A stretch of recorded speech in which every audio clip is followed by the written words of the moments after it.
Assalamualaikum warahmatullahi wabarakatuh. Nama saya Muhammad Nebukadnezar Hussein Lubis dari kelas 1 MA11. Di sini saya akan membuat video pembelajaran tentang teori komunikasi pada matkul Sosiologi, Komunikasi, dan Informasi. Berikut langsung saja saya bacakan. Teori komunikasi massa. Menurut Maxwell, tahun 1987, teori komunikasi massa setidaknya harus berisi seperangkat pernyataan yang didefinisikan dalam kata kunci, menspesifikasikan hubungan antar konsep, mendeskripsikan fenomena yang menggunakan konsep itu, menawarkan prediksi tentang fenomena, menyarankan penjelasan tentang suatu kejadian.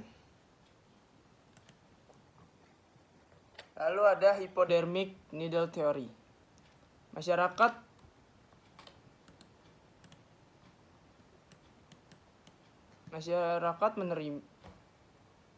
menerima pesan dari media secara utuh dan langsung atau tanpa perantara. Sebagai efeknya, sebuah pesan yang disampaikan secara jelas dan sederhana akan diterima sebagai jelas dan sederhana pula. Teori ini juga mengasumsikan bahwa pengelola media lebih kuat dan pintar dibanding audiens. Lalu yang kedua itu ada cultivation theory. Masyarakat belajar tentang kebudayaan hanya melalui media. Gardner 1980.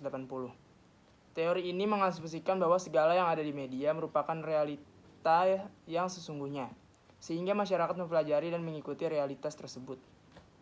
Teori ini memfokuskan objek penelitian pada media massa, televisi, dan efek. Dalam kesimpulannya, masyarakat yang menjadi heavy viewers televisi akan cenderung memiliki sifat kekerasan dan pergaulan bebas dibanding yang bukan heavy viewers. Kita lanjut. Lalu selanjutnya ada media equation theory. Dalam perkembangannya, manusia secara tidak sadar memperlakukan media massa itu manusia, atau bahasa sebutannya Reeves dan Nash. Oh enggak, itu yang membuatnya, maaf salah. Itu tahun 1996. Mereka mengatakan seperti itu. Teori ini memberikan contoh, saat terjadi sebuah masalah yang menyangkut publik, masyarakat akan cenderung menanyakannya pada media. Komputer sebagai sebuah alat komunikasi juga saat ini diperlakukan seperti manusia. Manusia dapat menanyakan segala sesuatunya atau yang bisa disebut dengan searching kepada komputer melalui internet. Seakan-akan komputer tersebut adalah seorang guru.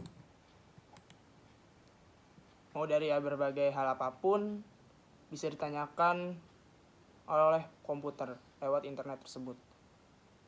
Mau dari yang formal, tidak formal, dan berita-berita aktual lainnya. Kita lanjut. Yang keempat ada spiral of silence theory.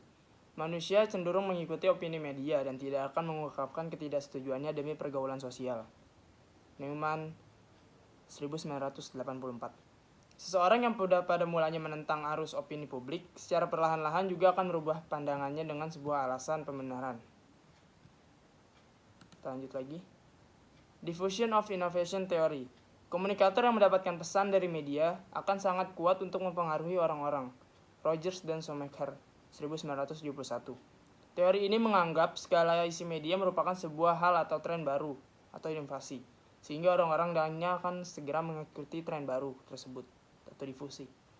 Dengan munculnya teori ini, penggunaan media sebagai alat untuk berpromosi dan public relation tool mulai digunakan oleh berbagai pihak dalam masyarakat. Lalu ada use and gratification theory. Pengguna media memiliki peran aktif untuk memilih dan menggunakan media tersebut di dalam usaha untuk memuaskan kebutuhannya.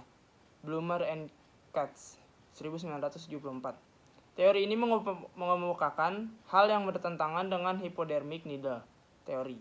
Karena dalam teori ini, audiens memiliki otonomi dan wewenang atas penggunaan media. Kita lanjut lagi, ada agenda setting theory. Media massa memiliki agenda dalam pemberitaannya, dan masyarakat secara tidak sadar akan mengikutinya. McCombs dan Shaw, 1973. Teori ini memprediksikan bahwa meski agenda publik tidak sama dengan agenda media, namun setelah media mempublikasikan agendanya, maka publik akan bertindak sesuai dengan isi media. Mungkin segitu saja yang bisa saya sampaikan pada materi teori komunikasi ini. Kurang lebihnya mohon maaf. Mohon maaf bila ada kekurangan pada materi kali ini. Mohon pamit, saya Muhammad Nebukadnezar Hussein Lubis. dengan NPM 10820503. Dan inilah tugas UTS Sosiologi, Komunikasi, dan Informasi saya. Wassalamualaikum warahmatullahi wabarakatuh.